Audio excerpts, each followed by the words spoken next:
I'm Al Filreis. I'm Anna Safford. And this is ModPoMinute, actually 5 minutes. We're hoping to scratch the surface of a short poem that we like. So let's get started.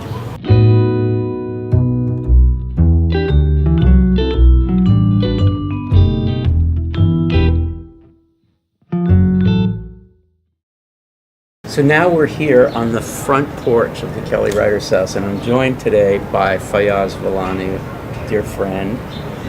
Hi. Hello. So we're going to be talking about a poem that is, or actually 2 poems, that are in this book by Tonya Foster. It's called A Swarm of Bees in High Court. And in the middle of this book is a series of paired or doubled haiku. So I'll read the 2 and then we can spend 5 minutes talking about it. A bullet ain't got no name, no neck, no notions of right, time, or left. A bullet ain't got no address, no love, no need for satisfaction. Before we get to the haiku form, you hear an echo or a quote of something in there? I do. It reminds me of Ain't Got No in the Nina Simone song, Ain't Got No Life. Yeah. I've Got My Life. It also reminds me of Can't Get No Satisfaction from the Rolling Stones. Rolling Stones. So we'll, I guess, improvise, because we don't know. We'll just improvise together what it would mean for this haiku on this very serious topic of gun violence, I guess, to be quoting those 2 popular songs.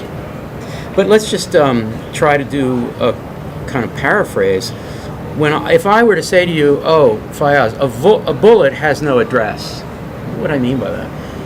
I read it as entering this very moral debate with like a kind of physical description, like physics. You know, a bullet doesn't make judgments, it's a very physical action.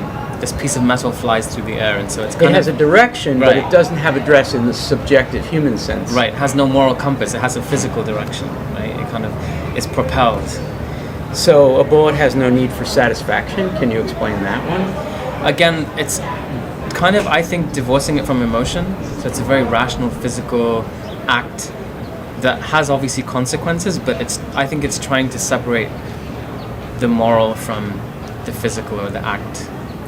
And one more of those. What do we mean, or what does Tonya Foster mean when she says a bullet has no right, no time, no left? That's quite an interesting triad. Is, because I think there's a kind of dual meaning of right, you know, right versus wrong, right versus left, and then time. I'm not sure what that means, but I think that there are multiple readings you can make of that. Yeah, and speaking of multiple readings, haiku are very, very specific, but also incredibly open-ended at the same time, right? So can we say a word about why it's interesting to have a poet of color, a poet using a language that's vernacular, ain't got no, picking up a very, very traditional form to talk about gun violence. It sounds like there's several registers going on at once. There's no real answer to this, but can you give it a try? Yeah, I think, first of all, as you said, the pairing of 2 haikus is an unusual, it's taking the form but doing something else with it. Yeah. I also think if I know haiku well, it's not supposed to necessarily read as one sentence. They're usually broken up, right? The meaning. So this is, again, playing with that form, but I think it's trying to do the same thing that the content is doing, where it's playing with the moral issue of gun violence, but then using physical description or like neutral, non-moral description to deal with it. So that's how I read it. That's nice. I also like the way that the haiku, which is thought of as specific and limiting, or supposedly limiting, when it's doubled, it engages in parallelism and repetition, which is from a completely different rhetorical tradition. So you've got the unrepetitive haiku precision, and you've got this almost call response thing going on at the same time. Okay, one last question for you.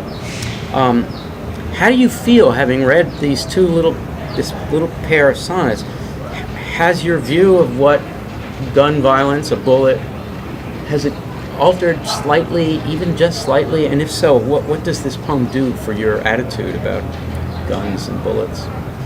I think it has altered it in the sense that I would usually come at this debate in terms of the victims or the perpetrator or the kind of people. And again, this is really about an object, and I never really thought about gun violence in terms. We think about the object of the gun, but for me, I hadn't thought about the object of the bullet. And so, like, the poetics of the bullet, it's a different, perhaps it's another way into that debate. That's great. Yeah. Fayyaz, thank you so much for helping me with this poem. You're welcome. Yeah. If you liked this episode, watch another and subscribe. And join us for ModPo, a free and open course at modpo.org.